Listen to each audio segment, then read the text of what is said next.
자녀가 학교에 입학을 하면 부모는 당연히 학업 성적을 걱정하기 시작한다. 자녀의 학업 성적에 부모는 기쁨의 환호를 지르거나 실망의 한숨을 내뱉게 된다. 부모는 자녀의 학업 성적표가 곧 부모 역할의 성적표인 듯 결과를 심각하게 받아들인다. 성적표는 교과 내용의 습득 및 암기의 단순 결과라는 사실을 깨닫지 못한다. 학업 성적은 어떤 상황에 대한 한 가지 대답을 측정한 것이다. 그러므로 자녀가 학업 능력이 뛰어난지 떨어지는지 다방면으로 보여주는 것은 아니다. 학업 성적을 통해 부모는 여러 가지를 보는데 이를 통해 부모는 걱정 혹은 판단을 거두기도 하지만 아이들을 괴롭게 할 수도 있다. 학업 성적에 대해 부모가 알아야 하는 것. 학업 성적은 일종의 정황을 나타내는 점수다. 아이가 치른 모든 시험은 하나의 성적으로 나타난다. 하지만 시험은 학생 각각의 성숙한 정도, 관심사, 공부 방법을 고려하지는 않는다. 또한 학업 성적이 노력의 결과를 항상 반영하는 것도 아니다. 별 노력 없이도 수를 받을 수 있고 낮은 성적도 문제가 되지 않는다고 생각할 수 있다. 학업 성적 자체를 너무 심각하게 받아들이지 않는 것이 중요하지만 성적표로 자녀의 관심사를 읽어낼 수 있다. 수학 혹은 미술이 쉬운 아이도 있지만 영어, 제2외국어 혹은 체육에 강점을 보이는 아이도 있다. 어떤 경우든지 합격이 배움을 의미하는 것은 아니다. 교과 과정이 숨기고 있는 진실은 바로 학생에게 통과해야 한다고 말하지만 무사히 과목을 통과했다고 해서 제대로 배웠음을 보장하는 것은 아니라는 점이다. 마지막으로 낮은 학업 성적 혹은 탈락이 곧 학생의 질을 말하는 것은 아니다. 학업 성적이 아이를 평가할 수 없고 존재의 가치를 말하는 것도 아니다. 그러므로 학업 성적을 이유로 아이를 체벌하거나 겁을 주어서는 안 된다. 부모로서 자녀의 학업을 돕는 방법 2.1. 성적 그 이상을 살핀다. 부모라면 자녀가 달성한 성적을 얻기까지 가한 노력을 평가해야 한다. 자녀가 꾸준히 노력해 목표를 달성하도록 동기를 부여해 주려면 성적표를 제대로 읽는 것이 가장 중요하다. 2.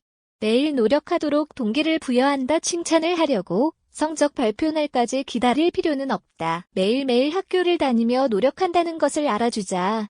오늘 학교에서 시험을 망쳤다고 한다면 부모는 개선할 점을 찾기 위해 아이가 무엇을 했는지 살펴야 한다. 자녀가 할 일을 정확히 제때하도록 계속 동기를 부여해주자. 3. 학업 계획을 챙긴다. 아이의 활동을 처음부터 살펴 자녀가 어디서 잘못되었는지 바로 파악할 수 있도록 만들어주는 것이 중요하다. 자녀가 공부하는 데 필요한 모든 자료 및 학교 과제를 함께 봐주자. 또한 잠들기 전 학교 과제를 모두 다 했는지 살펴보도록 하자. 4. 혼자 공부하고 과제를 할 수 있는 시간을 둔다. 자녀가 학업 성적을 높이려면 조용한 환경을 만들어 주어야 한다. 공부하고 과제를 할 수 있는 조용한 공간을 제공하자. 텔레비전, 인형, 휴대전화 등 공부에 방해가 되는 물건을 치운다. 부모가 집에 없을 때라면 자녀가 공부하기 좋은 장소를 만들어주는 것이 특히 중요하다. 뿐만 아니라 공부가 끝난 후 휴식하고 충분히 잘 수 있는 공간을 만들어주는 것도 부모의 역할이다. 5. 담임 교사와 상담한다. 담임 선생님과 정기적으로 소통해야 한다. 선생님과 함께 자녀가 부족한 부분, 공부 방법 및 개선점을 평가하고 찾아야 한다. 자녀가 약한 과목이 있다면 개인 교습이 필요한지 여부도 살피는 것이 중요하다. 6.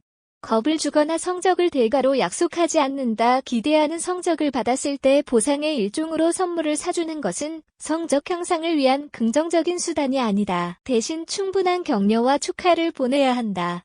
목표한 성적을 얻지 못하면 절대 안 된다고 겁을 주어서도 안 된다. 7. 등수나 점수를 강요하지 않는다. 공부를 해야 하는 이유를 명확히 설명해 주는 것은 필요하다. 낼 수 있는 최고의 결과를 달성하기 위하여 자녀가 최선을 다할 수 있도록 북돋아줘야 한다. 하지만 등수 혹은 점수를 강요해서는 안 된다. 또한 학업 계획 및 공부 방법을 지키지 않으면 결과가 따른다는 것을 보여줘야 한다. 8. 수업 재료를 잘 챙기도록 도와준다. 수업 재료 및 유인물을 잘 챙기는 것으로도 합리적이고 작은 목표를 이룬 것이다. 준비를 마쳤다고 느끼기 때문이다. 9. 단원을 넘어갈 때는 1대1 수업을 해준다. 교정해야 하는 리스트를 만들어 함께 공부해야 할 주제를 정하자.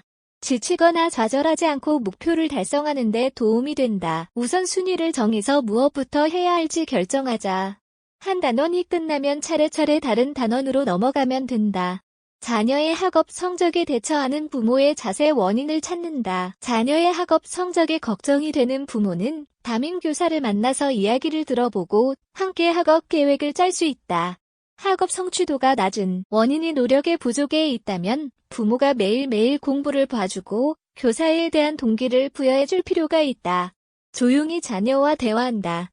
자녀가 왜 성적이 낮은지 이해하려고 노력을 하자 아이가 학습 방법에 더욱 적극적으로 참여할 수 있는 새로운 방법을 강구할 수 있다.